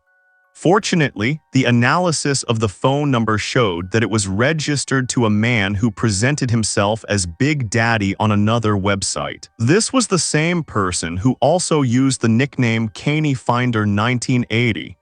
The mysterious criminal was registered at an address in Dallas, but when the investigators arrived there, it turned out to be an abandoned business building. Apparently, the criminal had carefully covered his tracks to conceal his identity, and he was quite good at it. When the police accessed the Big Daddy account, it turned out that it had been deactivated on May 28, just 2 days after the woman's death. 3 minutes later, he had registered again with a new nickname. Since several items were missing from the victim's apartment, it was decided to check the local pawn shops. Pawn shops usually require a passport, so the identity of the abductor could have gotten into the hands of pawn shop employees and thus into the hands of the investigators. When checking pawn shops in the city, it became known that a suspicious man had indeed appeared in one of them. He used Tiffany's identity. Finally, it was possible to identify him. The main suspect was the 33-year-old Joshua Schneider, who lives in the town of Broken Arrow, Oklahoma. He was most likely the user of the account Big Daddy, the same acquaintance from the website who corresponded so actively with the murder victim. It turned out that Joshua was a frequent visitor to police stations and had spent a long time in prison for kidnappings, thefts, and sexual offenses. In 1999, he was convicted of rape. At least one case similar to the incident in Tiffany's house was reported later. Schneider repeatedly used dating websites where he found victims among vulnerable and lonely women. He invited them to a meeting and then ripped them off. Schneider lived with his girlfriend and his 2-year-old daughter. The law enforcement authorities looked up the address where he lived, but he was not there. They also failed to contact him. The police were able to speak with the suspect's mother, but she said she did not know where her son was. Interestingly, later, when the main suspect was already caught, a message from the mother was found on his phone. She had written immediately after the police visit and thus became an accomplice. As she covered for the alleged murderer, the woman told Joshua not to come home because of the police. On July 27, 2013, a tip was received. The investigators were told where the main suspect in this case might be hiding. The station was contacted by a friend who wished to remain anonymous, but feared that Schneider was indeed involved in the murder of a university professor. His information turned out to be true. Several teams went to the location to arrest him. This triggered a pursuit. At this time, the perpetrator's car contained his girlfriend Heather and a 2-year-old child. They followed him into a wooded area near Tulsa. Here, the driver left the vehicle and fled on foot, leaving the other occupants behind. Joshua was not arrested until 10 days later. Tiffany's cell phone was found in the man's backpack, but even after his arrest, he continued to protest he didn't know who they were talking about. Nevertheless, it quickly turned out that the man was in possession of the woman's laptop and some other stolen items. All this was in the house where Joshua lived with his wife. This suggested that Heather was his accomplice. She was also arrested, and the child was taken into custody. Joshua's DNA was found on Tiffany's bedding and on the steering wheel of her car. There was now no doubt that he was the perpetrator. After all this, the likely perpetrator and his mother, Karen Griffith, were taken to the police station. It was obvious that she was trying to warn her son and help him escape from the police officers. She may also have played a more active role in the crime. All speculation had to be checked. Initially, the woman stated that she did not understand what was going on. The more, however, she realized that the police had a sufficient reason to arrest her, the more nervous she became. She finally admitted to having warned her son after the arrival of the investigators, but denied all other accusations. In July 2013, The 33-year-old man was charged with the murder of Tiffany, rape, robbery, and attempting to obstruct the investigation. His girlfriend Heather agreed to cooperate with the investigation and was acquitted of all charges. She appeared at the hearing against Joshua and stated that her boyfriend had confessed the murder to her and had tried to escape from the police, risking her life and that of her daughter. Under the pressure of undeniable evidence, Joshua began to testify. He claimed the online relationship had started with a casual flirt, but he and Tiffany wanted to meet in real life on that fateful day. Their meeting had been turbulent. First they had sex, then they just talked. When the man suddenly confessed that he lived with his girlfriend and child, Tiffany allegedly became angry. The woman began to threaten to expose him to Heather. A dispute arose between the two which escalated into a fight. According to Joshua, he tried to defend himself against Tiffany's blows, defended himself with a block, but could not estimate his strength, so the woman fell to the floor and lost consciousness. According to his version, after that, for some reason, a fire broke out, the cause of which he does not know. The man claimed that Tiffany was still alive when he left the scene. However, the prosecution believed that his story was a lie. The story sounded completely implausible. In 2015, the investigators managed to reconstruct the events and establish the prosecution's strategy. On the afternoon of May 26, Tiffany went to a basketball game with her parents. Afterwards, she wanted to meet with Joshua. In the evening, the woman picked him up in her vehicle, and they drove to her house. There, the man tied her up, raped her, and then strangled her. The incarcerated man denied having raped Tiffany and insisted that it was consensual. However, experts were of a different opinion. Something drove the perpetrator, however, to kill the woman. Then he robbed her and then tried to burn the house with all the evidence. Fortunately, the perpetrator left the house before he realized that the arson had failed and his plan had failed. The fire was started in the victim's bedroom. Another fire was discovered in the living room, but it was also unsuccessful. The first fire disfigured the body. Schneider managed to cause damage, which made the work of the forensic investigators more difficult.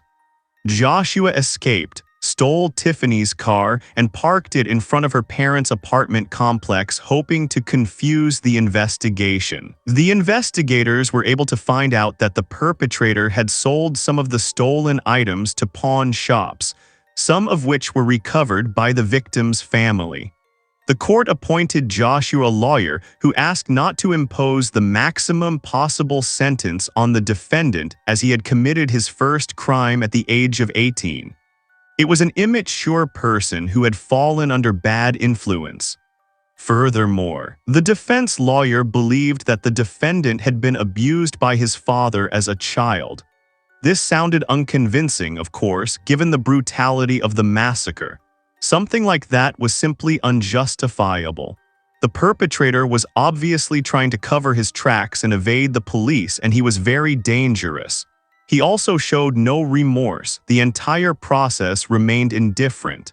Against this background, the jury found Joshua guilty as charged. He received a life sentence without parole for murder and 2 life sentences for arson and theft. All these sentences he must serve consecutively. The prosecution informed the jury about Schneider's previous convictions and even about another murder that the defendant had committed. He had befriended a woman named Martha online who was later found dead in her own apartment. At that time, the perpetrator could not be located. However, a similar modus operandi now suggested that Joshua was also involved in the massacre. The perpetrator continued to insist on his innocence. The defense lawyer tried to appeal against the verdict and argued that the evidence presented at the 8-day hearing was not sufficient to sentence him to 3 life sentences, and that the non-parole of the murderer was considered an exceptional measure. The defense lawyer doubted the competence of the investigation, pointing to possible errors in the investigation, and insisted that Tiffany's death was the result of an accident or manslaughter since she had voluntarily invited Joshua into her house. The defense lawyer requested a retrial, as he believed that the defendant would thereby be granted the right to a fair trial. He argued further that Schneider's constitutional rights had been violated and that the investigation had done everything to indict the first person they caught. The defendant's history of violent crime made him an ideal target, according to the defense lawyer. The new trial should correct some injustices. The defense lawyer was of the opinion that the jury had not been presented with all the evidence found during the investigation. The defense lawyer even referred to another suspect, Heather, who was still Joshua's girlfriend. According to the defense lawyer, she knew about her boyfriend's infidelity, which was a strong argument for revenge for her. Nevertheless, she managed to prove her innocence. At the end of the second trial, it was decided to keep Joshua in custody. The murderer is still incarcerated in the Davis Correctional Institution in Holdenville, Oklahoma. Despite all this, the lawyer continued to fight. He now tried to plead for mercy by claiming that the defendant had left behind a 2-year-old child who would soon be orphaned. The defense lawyer argued that Schneider could not have committed such a crime because he loved his son and did not want to lose the opportunity to raise him. He repeatedly made accusations against Heather, but this also led to no result. The verdict remained in effect.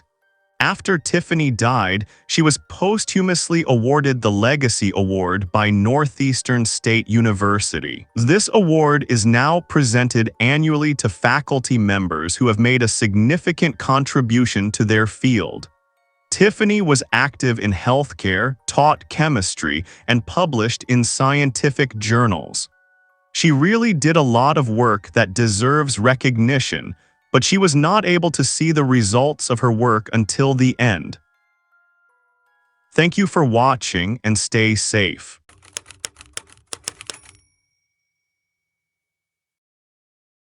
What a mother is prepared to do to protect her child, to obtain justice for her child, and to take revenge. The mother of 22-year-old Julie Hogg proved to the world that a mother's love knows no bounds, and the abuser of her daughter was subsequently punished to the fullest extent. This story took place in November 1989 in Birmingham, a town in the county of Durham in the northeast of England. Julie Hogg was born on February 22, 1967, as the daughter of Charlie and Ann Ming. Julie was the middle child. She had an older brother named Gary and a younger sister named Angela. The children had a very normal, happy childhood. Compared to her brother and sister, Julie was the quietest and most serene child. She didn't have many friends, but she had several female friends to whom she was very close. Julie caused her parents no problems, neither in school nor at home. She behaved well, was an obedient girl and a diligent student. In high school, however, Julie's behavior changed. She became a moody teenager. Her mood changed with the speed of the wind, and all these emotional fluctuations were reflected in the people who were close to her.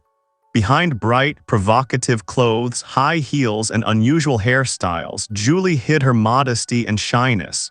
She didn't try to dress like most of her peers, but followed her own sense of fashion and style. At that time, Julie was into punk rock, and her idol was the British singer and composer Boy George, who liked to stand out from the crowd even as a child. Julie liked to combine the incompatible and to look daring. As she got older, she began to hide her shyness behind stubbornness. If she believed she was right about something, she always stood firm and didn't let others dissuade her from her opinion. At the same time, Julie was very loyal and had a good sense of humor. Her mother, Anne, still remembers her daughter's infectious laughter, which would erupt at the most inappropriate moments. Shortly after her high school graduation, Julie met a young man named Andrew Hogg, who later became her husband. Andrew was also from Birmingham. They met at a local youth club and immediately took a liking to each other. In 1985, when Julie turned 18, they got married. The Minink family approved of this marriage. The parents liked the calm and well-mannered Andrew, who was a very good match for their daughter's energy. The newlyweds moved into a new house on Grange Avenue in Birmingham, and just a few months after the wedding, Julie found out she was pregnant. In 1986, little Kevin saw the light of day. Some spouses grow closer with the birth of a child, but Julie and Andrew distanced themselves from each other. They started arguing about all sorts of things, and each defended their own point of view and didn't try to listen to the other. As it later turned out, the relationship between the young parents was on the verge of collapse after the birth of the child. Each of the spouses did everything that irritated and angered the other. The problem was that both Andrew and Julie were not yet mature enough to start a family. Faced with the first difficulties, their marriage burst at the seams. They had to adjust to their new life as parents, although they were basically still children themselves. The Hogg couple gradually drifted apart and finally decided to separate. Soon after, in 1989, Andrew got a job in London and moved there. That was quite far away, about 5 hours' drive from the county. Despite the distance, Andrew wanted to maintain regular contact with his son Kevin, who was 3 years old at the time. When this incident occurred, Julie and Andrew were planning to initiate legal separation proceedings. Such an agreement was an alternative to divorce if the parties were unsure about the state of their marriage, but wanted to establish financial boundaries and responsibilities. Julie was just about to tackle the matter. On Thursday, November 16, 1989, Anne had come to her daughter's house on Grange Avenue the previous day, November 15, to pick up her grandson and have him stay over. Julie had the evening shift. She worked as a pizza delivery driver at a local pizzeria. While Anne was dressing Kevin, Julie asked her mother to call her the next morning and make sure she was awake. The young woman intended to go to court to apply for a separation from her husband Andrew. She had to be there by 10 a.m. So she asked her mother to call her at 9:30 a.m. Anne wanted to pick up her daughter to take her to the appointment and support her if needed.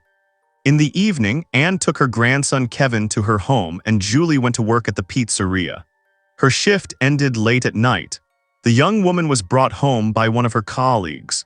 He saw Hogg go to the front door and insert the key to unlock it. It was about 2:30 a.m. at home. Julie probably went straight to bed, as she had to get up early the next morning. But when morning came, her daughter did not answer her mother's call. Anne didn't pay much attention to it as she thought that Julie was still asleep and tired from work. She waited another 15 minutes and dialed the number again, but again no one answered.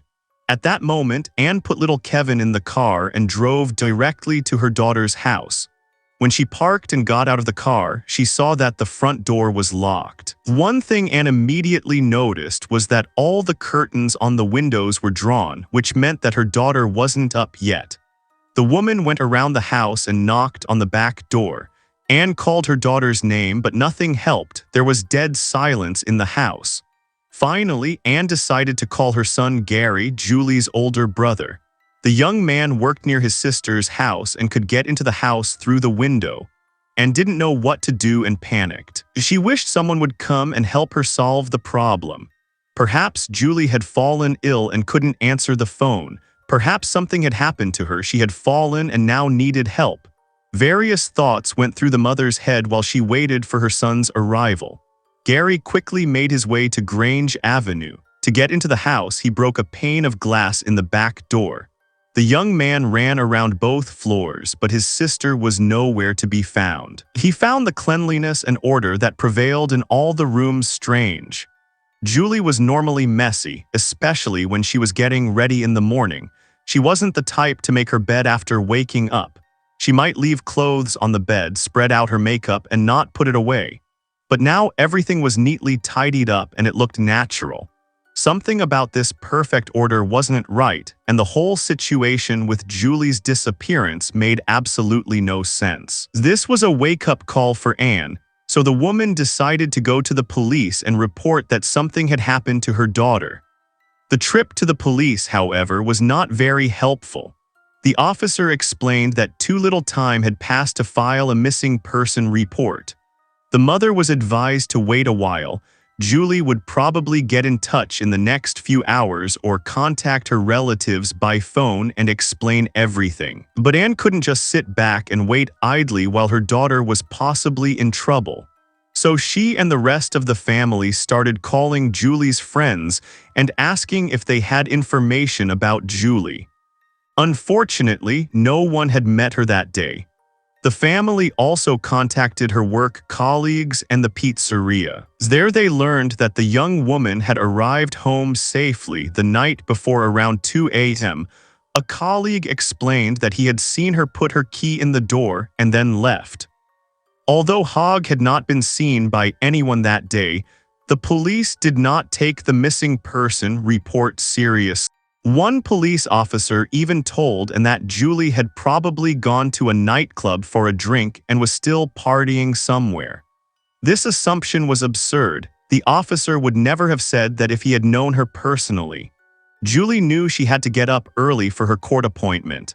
Under no circumstances would she risk her reputation and appear at a divorce hearing after a night of partying, especially when it involved custody of her son. Anne, however, had a feeling that something was wrong with her daughter, but the police wouldn't listen to her. Now another officer theorized that the young woman had decided to drop everything and move away to start a new life. Perhaps she didn't want to be found at all. But Anne knew that Julie, even in such a situation, would never leave her 3-year-old son behind.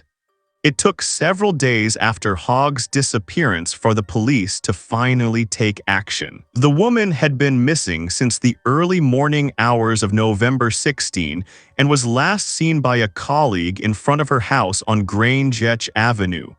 It wasn't until the following Monday that investigators decided to do something. They sent a forensic team to search the missing woman's apartment. If something bad had happened to her, it most likely happened there. When the worried mother called Julie's home phone during the search to ask the forensic team if they had found anything important there, the officer who answered the phone replied that no body had been found there. This sentence probably unsettled and angered the woman. She was already on the verge of a nervous breakdown because she was worried about her daughter, and now the officer had struck a nerve. In general, the work of the police at the beginning of the investigation was disgusting. One had the impression that the investigators still weren't taking Julie Hogg's disappearance seriously. A search of the house yielded nothing. The forensic examination revealed no signs that anything had happened to the mistress of the house. Neither blood nor signs of a struggle were found. They assured Anne that if Julie had met with foul play, it definitely hadn't happened in the house on Grange Avenue. The mystery of Julie Hogg's disappearance remained unsolved. What had happened to her? Where could she have gone? Could someone have had something to do with it? Anne and her family appeared on television several times, appealing to the public for information on Julie's whereabouts. The HCK case went through the media. The police conducted several interviews but learned nothing new. Soon, days without Julie turned into weeks and weeks into months. Christmas 1989 came, and the Ming family spent it in desperate prayers, as they still didn't know what had happened to Julie. The saddest part was that they had bought presents for her and placed them under the tree, hoping for a Christmas miracle. Her mother and father believed she would return safe and sound. The case of Hogg's disappearance was never solved. The police had no leads.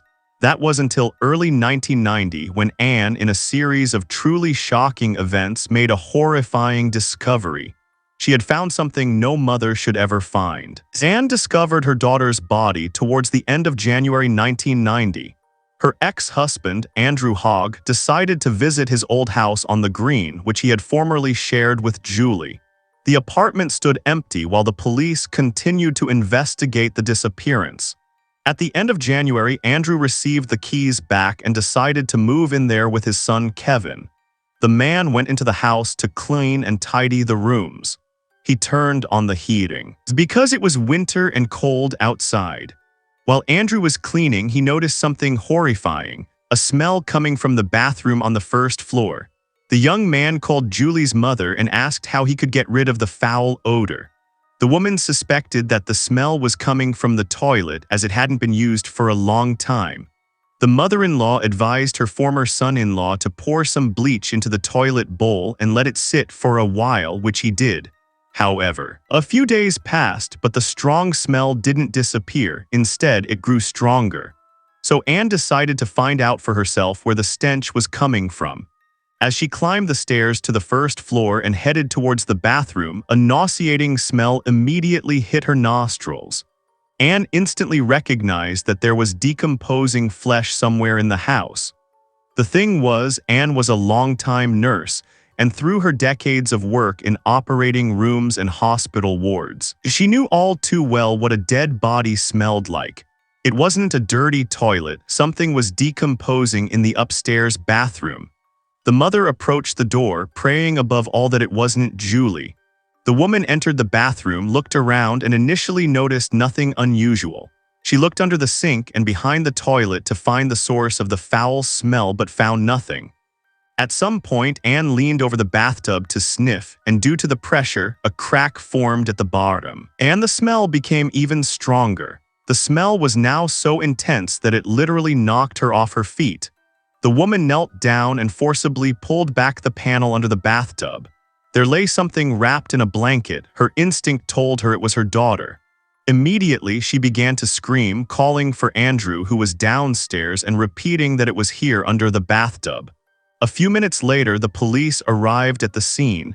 They confirmed that indeed, the decomposing body of Julie Hogg was under the bathtub.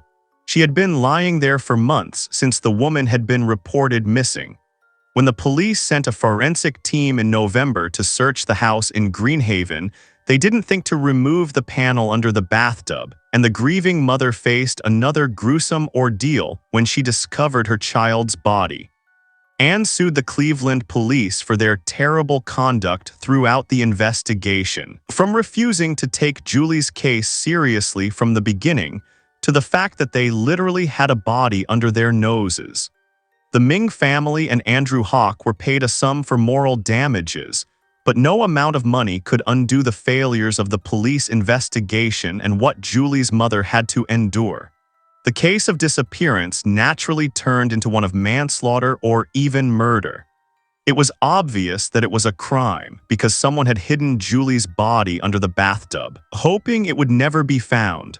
One of the first suspects was, of course, the ex-husband, Andrew Hogg. The man was immediately arrested and brought in for questioning. However, after ensuring his alibi was solid, he was eventually ruled out. It was clear that he had nothing to do with Julie's massacre, and so the hunt for the real perpetrator began. During the investigation, the police sent the blanket Julie's body was wrapped in for forensic examination and found foreign fibers that matched the fibers of the fabric used to make club shirts for men. These shirts were worn by club athletes in Billinge and by other members of the community. This gave the police the first clue that the perpetrator could be a rugby player or a member of the club. Investigators quickly managed to identify a group of men in the community who called themselves the Crazy Gang. At least, that's what the locals called them because of their crazy antics. They were known as a rowdy bunch of often drunk men who invited strippers to bachelor parties and rugby club parties. The members of the Crazy Gang didn't have a good reputation in Billinge, so investigators decided to summon every member of the group for questioning and, one by one, eliminate them from the list of suspects. Only a single gang member was not questioned because he was hiding from the police. His name was Billy Dunlop. Billy was born in March 1963 and was 26 years old at the time of Julie Hogg's death. He was about 4 years older than her. Dunlop was born in County Durham and grew up there with 3 siblings. The upbringing in the Dunlop family was very strict. The father punished the children for every provocation and often resorted to physical violence. Obviously, Billy was shaped by his father. As an adolescent, he developed into an aggressive and very short-tempered man, which led to numerous problems with the police. Once he was arrested for kicking a man in the face. In Billinge, the rumor went around that he had decapitated a dog because it had barked at him.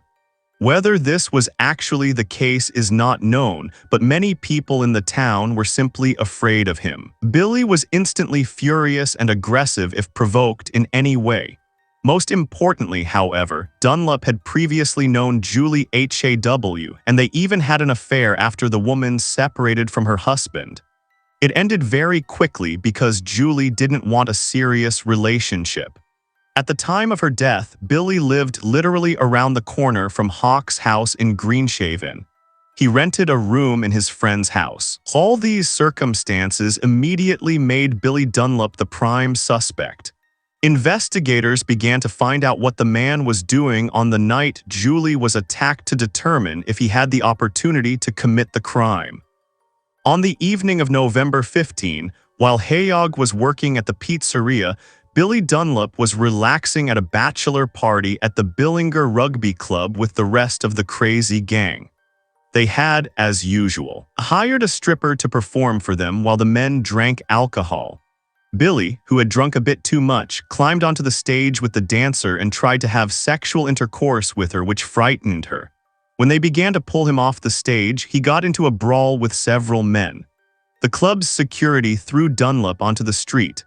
Out of sheer rage, Billy lunged at the closed door and hit his head against it so hard that he split his eyebrow. He even had to go to the hospital to be stitched up.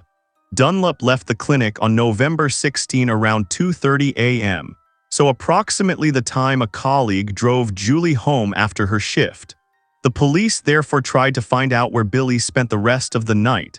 Since the man had no solid alibi for the time of the crime, investigators decided to search the premises where Dunlop rented accommodation. They wanted to find evidence linking him to Julie's massacre, and they found it. In the kitchen, under the floorboards, investigators found a set of keys to Hog's house. It had not been found since Julie's disappearance, and it was suspected that the woman had locked the house and taken the keys with her. Several of Billy's fingerprints were found on the keys, but the evidence against him didn't end there either. In addition to the keys and fingerprints, an expert found traces of seminal fluid as well as some hairs on the blanket. The DNA was compared and partially matched Dunlop's. Of course, DNA comparison technology in 1990 was not yet 100% certain, but it was definitely further evidence against Billy.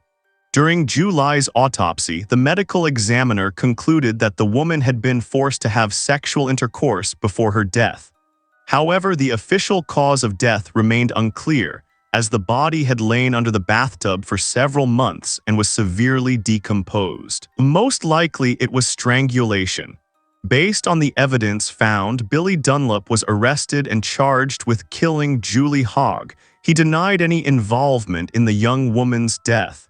The trial of Billy Dunlop began in May 1991, a year and a half after Julie's death.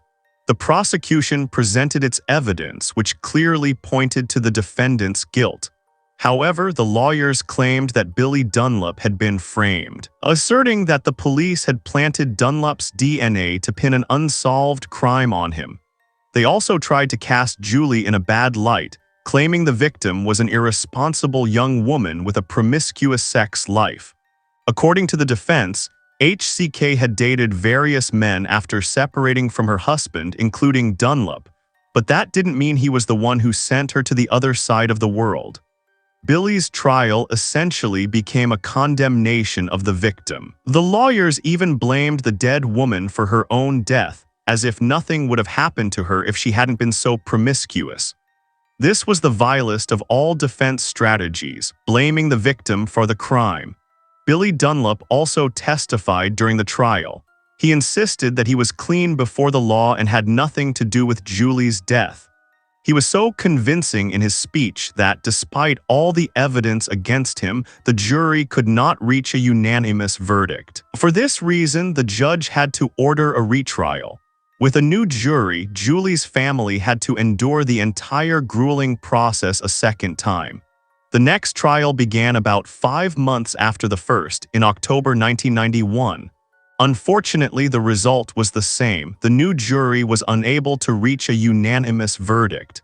Since this happened a second time, the judge decided to acquit Dunlop. This meant that even if new evidence against him emerged, Billy Dunlop could not be charged again for the same offense, and that he would never again stand trial for Julie's massacre. The Ming family was devastated. The mother of the deceased fainted in the courtroom when the judge announced the acquittal. It was a severe blow to Julie's parents. The man who had taken their daughter's life would go free without answering for his terrible actions.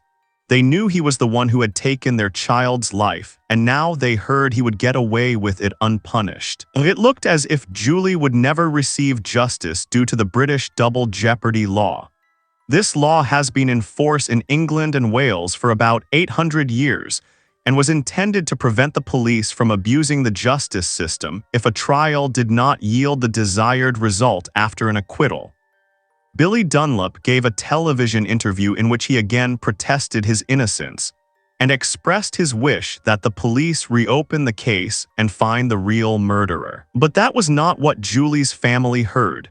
Billy, in their opinion, was just bragging that he had committed the perfect crime. Just a few weeks after the end of the second trial, Dunlop rejoiced that he had gotten away with Julie's massacre. He was in high spirits and felt invincible because he was free after committing the most heinous crime. He knew exactly that under the double jeopardy law, he would never be convicted for Julie's death, and he could confess it to anyone because the police could do nothing else. Billy went on with his life and his joy, not caring about the trauma and devastation he had inflicted on the victim's family through his actions. The police knew this was not the last time they would hear from Billy Dunlop, as he was an incredibly violent and short-tempered man who constantly lost control. They sensed that this man would sooner or later step out of line again. And so it happened in 1997, 6 years after the acquittal. Billy Dunlop was jailed for a few months for threatening his ex-girlfriend, the mother of his children, with death. After his release from prison, he began a relationship with another woman named Donner. The affair didn't last long. Donner ended the relationship and found a new boyfriend named Shan. The fact that his girlfriend left him for another man made Billy Dunlop very angry. One day, he showed up at her apartment and began beating the young couple with a baseball bat. He hit Shan with such force that the wooden bat broke. Then Dunlop grabbed a fork and stabbed Donner multiple times. Donner and Shan luckily both survived. They suffered severe injuries. One of the stabs punctured a lung, and Shan had several fractures to his skull and had to undergo surgery to reconstruct his face. The only reason they survived was that Donner's brother and his friends came to the apartment. They stopped the attacker and called the police. If the brother had shown up just a little later, Billy would have completed his gruesome plan. Billy Dunlop was arrested and charged with attempted murder. He pleaded guilty only to assault and assured the court he had only wanted to scare his ex-girlfriend.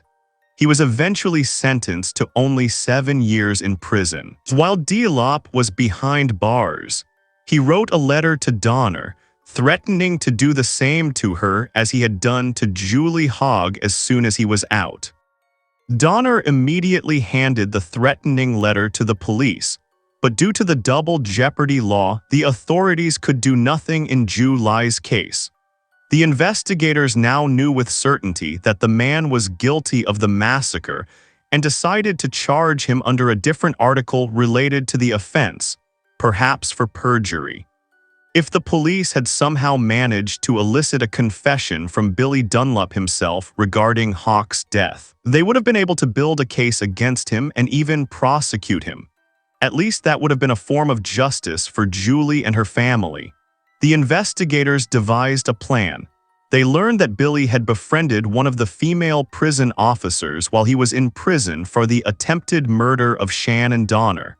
The investigators provided the officer with a recording device to capture Dunlop's confession on film. After some time, they succeeded. The prisoner was summoned for questioning and directly asked what he had to do with Hogg's death.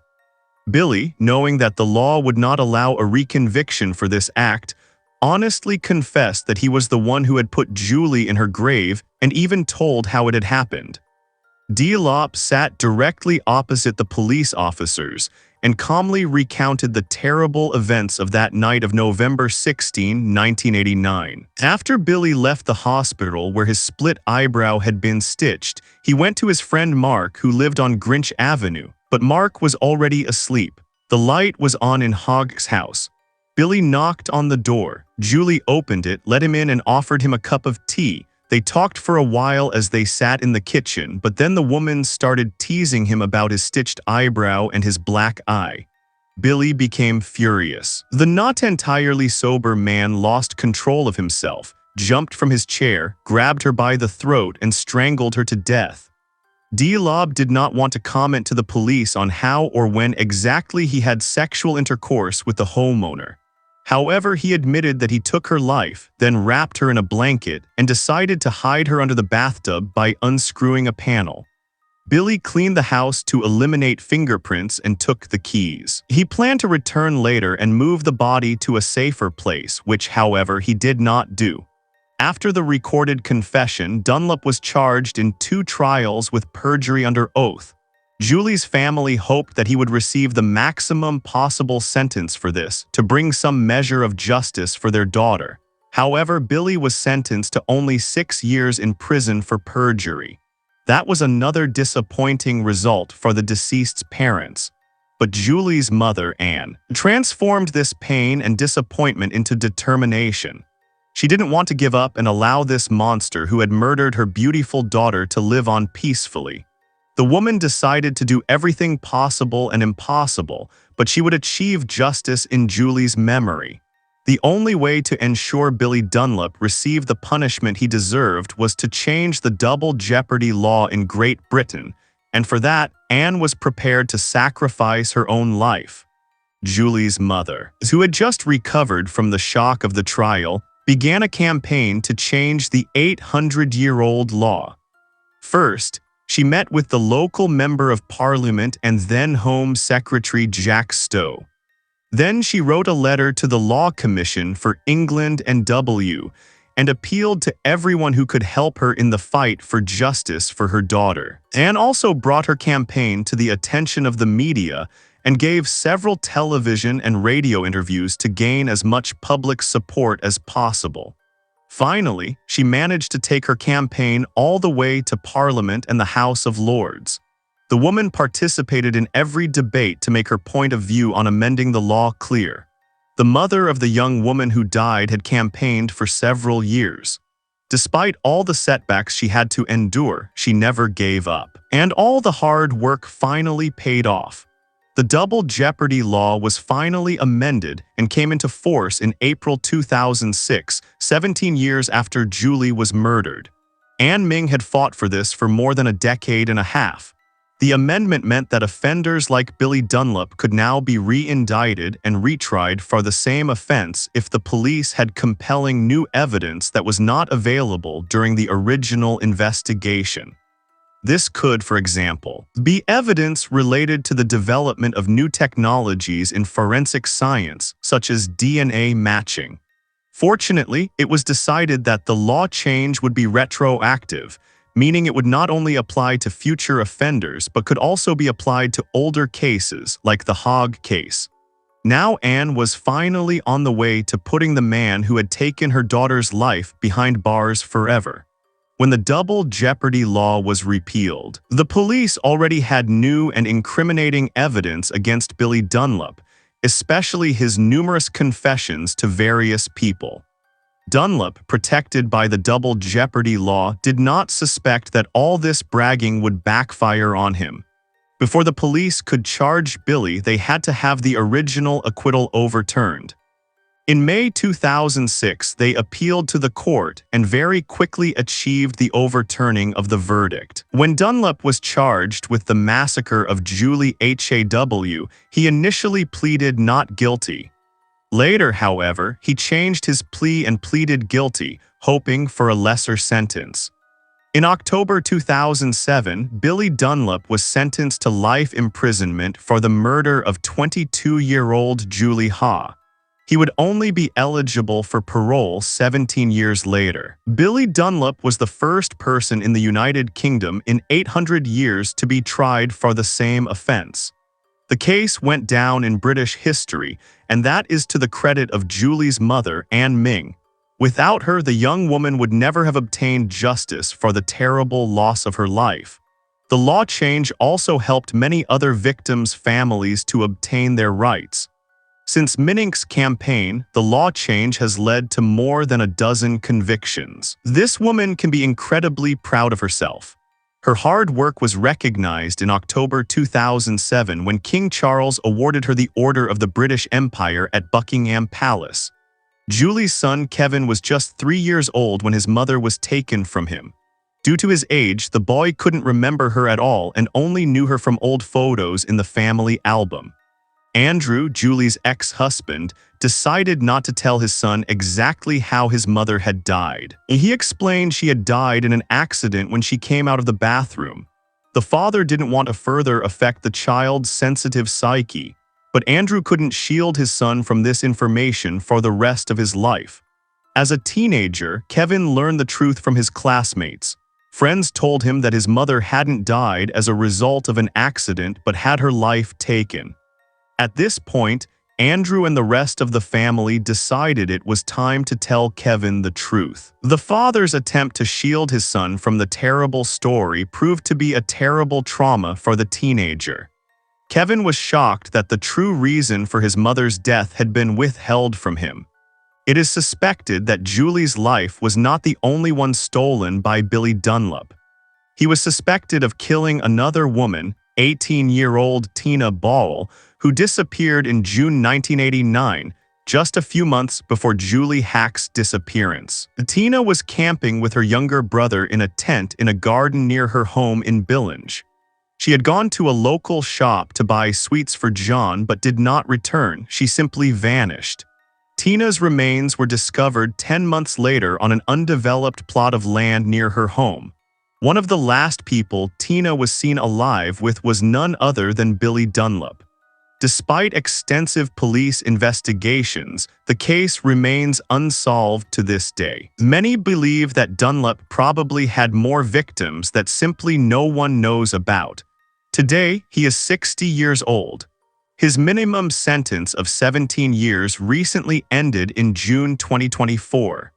A parole hearing was supposed to decide whether Billy would remain behind bars or be released on parole.